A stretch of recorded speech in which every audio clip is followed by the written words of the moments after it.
Je voudrais dire d'abord Yako à notre sœur Danielle par rapport à tout ce qu'elle a vécu dans sa période d'innocence où elle était vulnérable. Et puis une personne de confiance a abusé d'elle de cette façon-là au point qu'elle s'est cachée derrière ce masque durant toutes ces années. Danielle, tu vois, la vie, il y a beaucoup d'éléments qui font la vie, en fait. On peut avoir des conséquences comme ce que tu as vécu là. Tu n'as pas été responsable de cela. Mais à un moment donné, quand tu as pris conscience de ce que tu as vécu, ce passé-là, tu vas dans une église. Et puis à un moment donné, voilà, tu veux te marier. Quelqu'un vient te demander la main, tu as accepté. Et 3 ans durant, tu fais tourner le frère en bourrique. Alors que la vraie raison est là et tu n'oses pas la toucher. C'est vrai, c'est une raison honteuse. Parce que tu te dis, si je dis ça, certainement, Junior va me laisser. C'est ça? C'est pour ça, non? Oui, pasteur. Bon, maintenant, aujourd'hui, là, tu as dit ça. Tu vois? Parce que quoi qu'il en soit, tout ce qui est caché sera révélé au grand jour.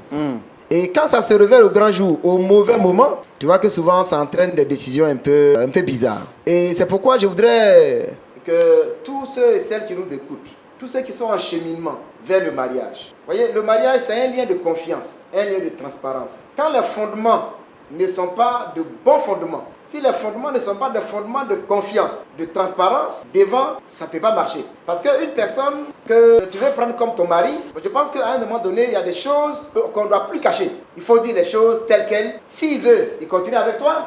S'il dit ça ne l'arrange pas, il laisse tomber. Mais durant 3 ans, tu dis tu veux ça, on te donne. Tu dis tu veux ça, on te donne. Après, tu veux grand mariage, on te donne. Et tu dis, on n'a qu'à attendre encore. Tu vois? À ce niveau-là, je pense que tu n'as pas bien fait. Parce que tu vois que on t'a abusé. On t'a abusé de toi, pardon. Et tu veux abuser d'un autre, en fait. Le masque que tu as porté jusqu'à maintenant, est-ce que ça te guérit, en fait? Et puis, tu voyages dans son cœur, ou bien tu voyages dans ses performances sexuelles pour dire, tu n'es pas sûr que lui seul te suffira. Bon, il a posé la question, est-ce que tu as essayé? Pour voir si... Il a fait Champions League, mais bon, c'est vrai qu'il m'a dit qu'il ne connaît pas de femmes et tout. Mais bon, après, les performances peuvent arriver. Donc, Daniel, je pense que ce que tu as fait, c'est ce qui a mené le frère à... Aujourd'hui, il t'a posé des questions jusqu'à il ne comprend rien. Alors donc, je pense qu'il est bon que tu puisses demander pardon par rapport à ça. Parce que tu l'as mis dans une inconnue et lui, il pense que tout était normal. Mais tu as été victime, il est là, il est prêt à t'aider. Donc, Oui, pasteur. tu as dit que tu aimes Daniel, comme c'est votre mot consacré. C'est maintenant, on va bien voir si tu l'aimes. Parce que l'amour, là, l'amour dit quoi? L'amour dit quoi de l'amour? Quelques souvenirs par rapport à l'amour, ce que la Bible dit de l'amour. Aime ton prochain Comme toi-même. comme toi-même. Ça, c'est bien. Deuxième chose, en Corinthiens, tu vois ce qui est dit? L'amour pardonne tout. L'amour supporte tout. L'amour croit tout. Tu dis tu l'aimes, c'est ça? Ou bien tu dis... Je l'aime, pasteur. Tu l'aimes, non? C'est pas plaisir, c'est amour.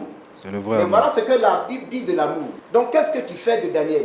Après qu'elle ait eu le courage, aux yeux du monde entier, pour te dire la raison honteuse pour laquelle elle a essayé de jouer un peu à cache-cache. Qu'est-ce que tu fais? Je sais que c'est pas facile pour toi. Mais au nom de l'amour, comme tu l'as dit, et l'amour qu'on a décrit là, croit tout, supporte tout. Daniel sait très bien qu'elle n'a pas bien fait. En fait, Daniel t'aime bien. Parce que c'est dit, faut pas, je ne vais pas l'offusquer. Je ne vais pas lui faire mal. Donc, je ne vais pas lui dire. Mais aujourd'hui, tu as la raison. Tu as la cause des perpétuels report. Comme tu dis, tu l'aimes là. Qu'est-ce que tu fais? Quelle décision tu prends aujourd'hui? Pasteur, avant de répondre à votre question qui est vraiment très importante, Daniel, assise ici, pendant 3 années, elle m'a menti. Elle s'est jouée de moi. Et pour enchérir, elle continue encore à coucher avec d'autres hommes. Dans la relation. Les fois où elle me dit non, je sors avec des amis, je suppose qu'elle partait derrière un autre garçon. Tant de fois, c'est derrière garçon. Je ne suis pas un homme, je suis beau.